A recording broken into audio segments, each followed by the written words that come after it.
Oke, jadi gue bakal cerita tentang pengalaman gue pribadi. Ini mungkin sekitar 9 atau 10 tahun yang lalu ya. Lebih tepatnya mungkin gue masih kelas 3 SMP atau udah kelas 1 SMK kalau nggak salah ya. Nah, jadi momennya itu waktu momen-momen setelah lebaran. Mungkin 2-3 hari setelah lebaran lah gitu. Jadi gua, kakak gua, mantan cewek gua, kakak sepupu sama orang yang bawa bentor. Nah, jadi bentor ini adalah salah satu alat transportasi juga yang ada di Gorontalo, teman-teman. Nah, untuk kronologinya seperti ini. Rumah gua sama rumah temen kakak gua yang pengen kita samperin itu jauh, bisa dibilang lumayan jauh lah. Jadi rumah gua berada di pedesaan atau pedalaman lebih tepatnya. Rumah temen kakak gue ini bisa dibilang udah mau ke perkotaan gitulah.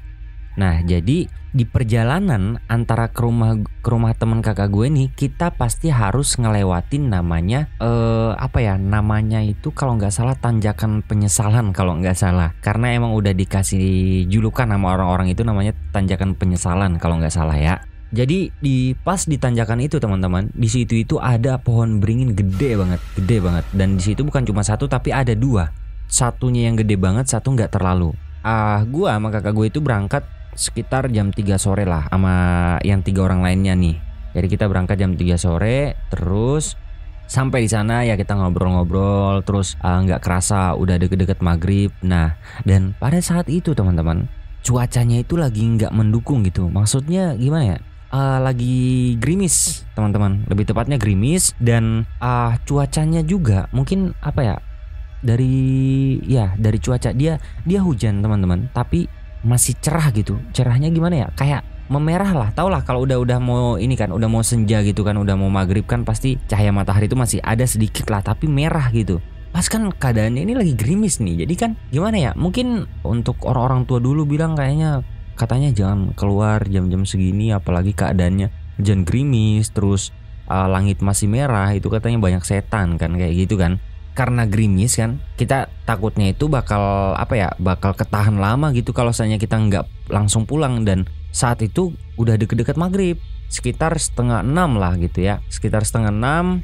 Jadi kita pulang ke perjalanan, terus pas kita lewat di pohon itu, nah nggak tahu kenapa yang bawa bentor kendaraannya ini tiba-tiba berhenti, nggak tahu kenapa ya. Setelah dia berhenti, ternyata kakak sepupu gua yang duduk di belakang langsung turun, terus langsung buka baju gitu, nggak tahu kenapa lah. Nah, dan sedikit informasi teman-teman, ini kakak sepupu gue ini dia setahu gue dia memang punya kayak simpenan gitulah, kayak punya ilmu apa gitu, kayak gitulah. Nah, setelah dia turun, dia langsung buka baju, terus dia langsung ke arah pohon beringin. Kita kan yang lihatnya gimana gitu ya. Ini guys, ini pohon beringin ini udah terkenal banget. Bukan cuma kita yang berada di desa itu yang tahu ya angkernya seperti apa gitu. Jadi orang-orang kota pun, abang-abang bentor lain pun, itu kalau dapat penumpang yang minta diantar ke kampungnya kita, kalau sudah di atas dari jam 12 atau udah di atas jam 10 lah, itu guys nggak mau nganter sama sekali. Kalaupun ada, dia nggak bakal mau sendirian teman-teman. Jadi orang-orang yang mau ngambil penumpang yang pulangnya ke arah kampung kami itu, dia nggak berani ngambil terkecuali harus ada temennya gitu.